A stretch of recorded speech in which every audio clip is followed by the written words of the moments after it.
Okay, so different ways that we can select people. Okay, many different ways we'll talk about.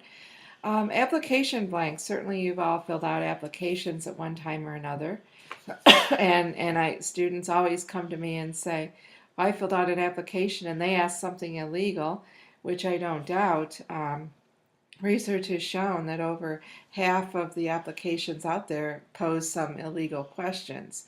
So it doesn't surprise me. So next time, kind of take a look at that, see if you can find any of those. But employers use these just to judge whether people have certain job related attributes, and also as a red flag. And as a red flag, if when I was an HR manager and would be looking through applications and see somebody that had a lot of jobs, for instance, I may question that. Gee, they had 10 jobs in the last year. What's going on? Or someone that um, has holes in their time period, like there's a 5-year gap, let's say, and that you want to know, what kind of were you doing in those 5 years? Not to assume everyone's in prison or something, but they may have left the workforce to go back to school or to raise a family. But it does raise sort of a question, okay, for employers. Um, so some questions that obviously we're not allowed to ask on application blanks or in interviews, for that matter. We never want to ask questions that allow an employer to identify someone's protected group membership. So in applications, you never ask things like date of birth. You never want to ask, what year did you graduate from high school? Because I can do that math and I can figure out how old someone is.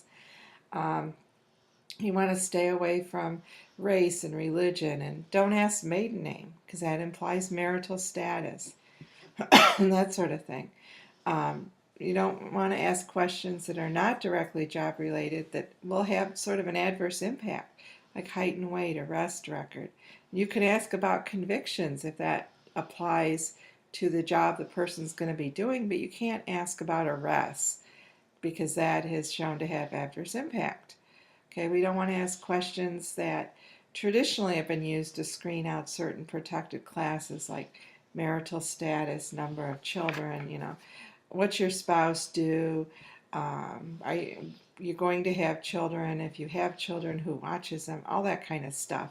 Because that's all geared toward females.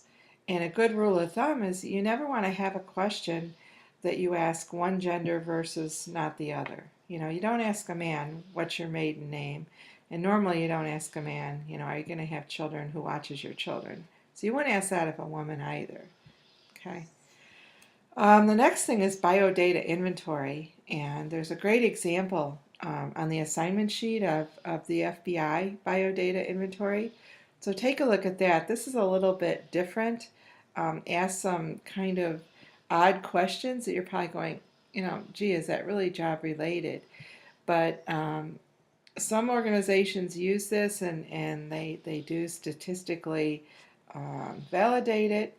I always had some legal concerns. I thought that it may be questioned. Is this really pertinent? But take a look and see what you think. I think it's an interesting area. Background investigations, often done as a way to kind of go into someone's background, and it's usually conducted by some sort of an investigating kind of company. A lot of employers hire someone to do this, and especially you have to do it if you're hiring someone in a position of trust. Someone, security people or people that will be working with children, because these are special duty of care positions, and you don't want to get hung up in negligent hiring, meaning that you didn't check someone's background and they had something there that wasn't good and you hired them and then they harmed someone, as a result of that. So you have to be really careful that these special duty of care, especially positions dealing with security and children, you have to be really careful. Okay. Reference checks. Oftentimes, employers will try to call other organizations and get reference checks on people.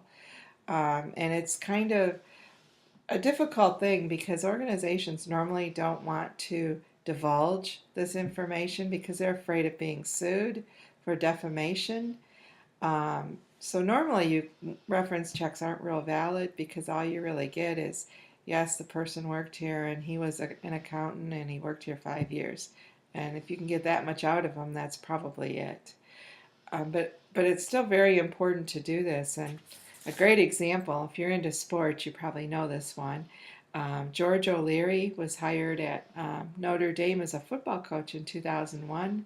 Evidently, they didn't check his background. He claimed he had a master's degree in education from New York University, which was not true. He claimed that he had 3 football letters from the University of New Hampshire, but he never played there. So a reporter uncovered that. It was very embarrassing, excuse me, for Notre Dame.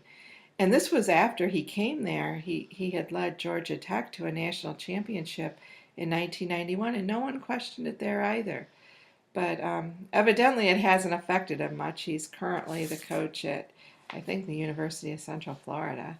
So, kind of an interesting story there of why someone should, collect references.